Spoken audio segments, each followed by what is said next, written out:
کہ زید مسند الیہ ہے، عالم مسند، ایک تعریف اس طرح بھی ہوگی، آگے انشاءاللہ اس کا فائدہ ہوگا۔ دوسرا کہ اس کو مبتدا کہیں گے اور اس کو خبر کہیں گے، یہ چیزیں آپ نے دیکھیں۔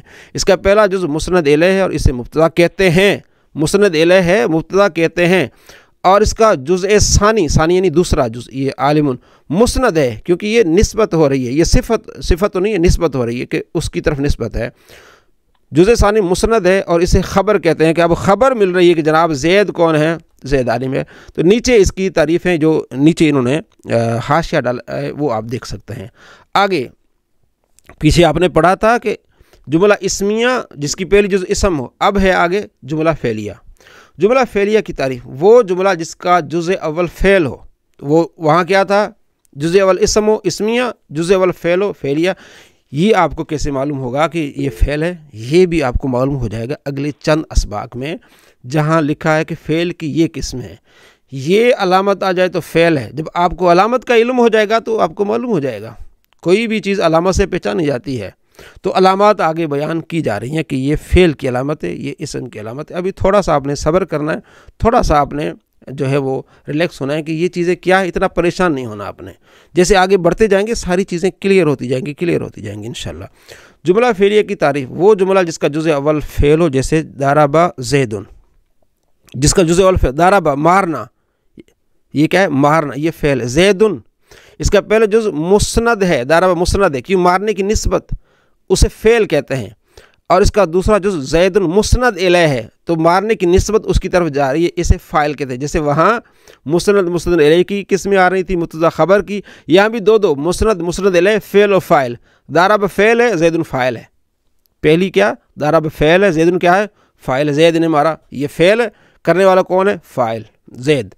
اب دوسری کا ضرب مسند ہے، وہاں مسند الیہ پہلے تھا اور مسند بعد میں تھا، زید مسند الیہ تھا اور عالم مسند تھا۔ یہاں ضرب مسند پہلے ہے اور زید جو ہے مسند الیہ بعد میں، اس میں کوئی فرق نہیں پڑتا، کیونکہ اصل بات ہوتی ہے کہ کس کی طرف یہ اس کام کی نسبت ہو رہی ہے، تو مارنے کی نسبت ہو رہی ہے زید کی طرف۔ یہ کیوں ہم پڑھ رہے ہیں، یہ ہم قرآن پاک کو سمجھنے کے لیے، جیسے یہ چیزیں ہم تھوڑا سا سمجھیں گے، جیسے ہم قرآن کھولیں گے انشاءاللہ اگلے دنوں میں، تو ہمیں معلوم ہو جائے گا کہ یہ فعل ہے اور یہ فاعل ہے، ٹھیک ہے، یہ مسند ہے، یہ مسند الیہ ہے۔ تو ظاہر ہے تھوڑا سا ہمیں صبر کا مظاہرہ کرنا پڑے گا کہ ہاں یہ چیزیں بھی ہوتی ہیں قرآن کو سمجھنے کے لیے، ظاہر ہے ٹائم لگتا ہے، وقت لگتا ہے، جس طرح ہم بچے کو پڑھاتے ہیں، سکھاتے ہیں، اس کو تھوڑا سا اس کو سمجھاتے بیٹا آگے چلو اور ساری چیزیں آسان ہو جائیں گی، تو انشاءاللہ۔ اب آگے بتاتے ہیں فائدہ۔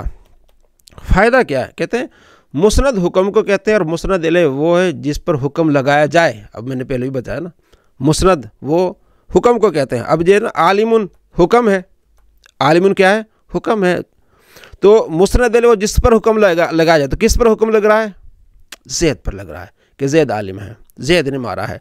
اسم، اب کہتے ہیں کہ اسم بھی ہوتا ہے، فعل بھی ہوتا ہے، ان میں سے کون مسند بن سکتا ہے، کون مسند الیہ بن سکتا ہے، کہتے ہیں اسم جو ہوتا ہے مسند الیہ اور مسند، اچھا اسم مسند اور مسند الیہ دونوں بن سکتا ہے۔ اسم جو ہے اس میں خاصیت ہے کیونکہ وہ مسند بھی بن سکتا ہے اور مسند الیہ بھی بن سکتا ہے۔ فعل مسند بنتا ہے، مسند الیہ نہیں بنتا، کہ فعل کی طرف کسی چیز کی نسبت نہیں ہوتی، اسم ہی کی طرف کسی بھی چیز کی نسبت ہوتی ہے، جبکہ حرف نہ مسند بنتا اور نہ مسند الیہ۔ یہ بات کلیئر ہو گئی۔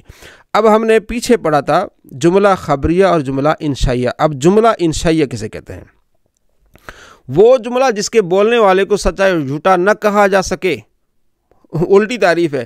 جملہ خبریہ میں یہ تھا کہ جس کے بولنے والے کو سچا جھوٹا کہا جا سکے، وہ کیا ہے، جملہ خبریہ۔ پھر اس کی دو قسمیں تھی، جملہ اسمیہ، جملہ فعلیہ، اس میں پھر مبتدا خبر بھی آیا، پھر مسند بھی آیا، مسند الیہ بھی آیا۔ اب وہ جملہ، ایسا کوئی بندہ جملہ بولے جس کے کہنے والے کو نہ سچا کہا جا سکے نہ جھوٹا کہا جا سکے، جیسے کہ اضرب، تو مار، اب اس کو کوئی نہ سچا کہہ سکتا ہے نہ اس کو کوئی جھوٹا کہہ سکتا ہے، اسے کہتے ہیں جملہ انشائیہ۔ جملہ انشائیہ کی اقسام، جملہ انشائیہ کی 10 قسمیں، یہ آپ نے ایسے یاد رکھنی ہے، آگے اس کی آپ کو فہم انشاءاللہ خود ہی آ جائے گا۔ پہلی قسم امر، جیسے اضرب، تو مار، یہ جملہ انشائیہ ہے، بھائی اس کے کہنے والے کو نہ ہم سچا کہہ سکتے نہ جھوٹا کہہ سکتے۔ نہیں، لا تضرب، مت مار، تو اس کی پوری نیچے حاشیے میں وضاحت ہے، وہ آپ دیکھ سکتے ہیں، میں آپ کو اصل کانٹینٹ جو ہے وہ بتا رہا ہوں۔ استفہام جیسے حال ضرب زید، کہ ہاں زید نے مارا ہے، وہ پوچھ رہا بھی کیا زید نے مارا ہے، تو آپ اسے نہ سچا کہہ سکتے ہیں نہ جھوٹا کہہ سکتے ہیں، آپ اسے خبر دے سکتے ہیں ہاں جی مارا یا نہیں مارا۔ تمنی کرنا لیت زید حاضر، کاش کہ زید حاضر ہوتا، تو آپ اس کو نہ سچا کہہ سکتے ہیں نہ جھوٹا کہہ سکتے ہیں۔ ترجی شاید ایسا ہو جاتا، لعل امر غائب، شاید کہ امر، لعل شاید امر غائب ہوتا۔ عقود یعنی خرید و فروخت، بیعتو میں نے بیچا، واشتری تو میں نے خریدا، اب اس کے کہنے والے کو آپ سچا جھوٹا نہیں کہہ سکتے۔ ندا یا اللہ، آپ اس کو نہ سچا کہہ سکتے ہیں نہ جھوٹا کہہ سکتے ہیں۔ عرض، ٹھیک ہے، الا تنزلو بنا فتصیب خیر، آپ بھائی میرے پاس اتر آ جا، میرے پاس آ جا تو یہاں بھلائی پائے گا، تو یہ بھی عرض، نیچے اس کی پوری وضاحت آپ دیکھ لیجیے گا۔ قسم، واللہ اللہ کی قسم، لادری بن زید، میں ضرور زید کو ضرور ماروں گا۔ 10ویں اس جملہ انشائیہ کی قسم میں تعجب، جیسے ما احسن ہو و احسن بھی، کتنا اچھا ہے، تو یہ کس کی قسمیں ہو گئی؟ یہ جملہ انشائیہ کی قسمیں ہو گئیں۔ تو جملہ انشائیہ کی کتنے قسمیں ہو گئی ہیں؟ جملہ انشائیہ کی 10 قسمیں۔ اے عزیز طالب علم،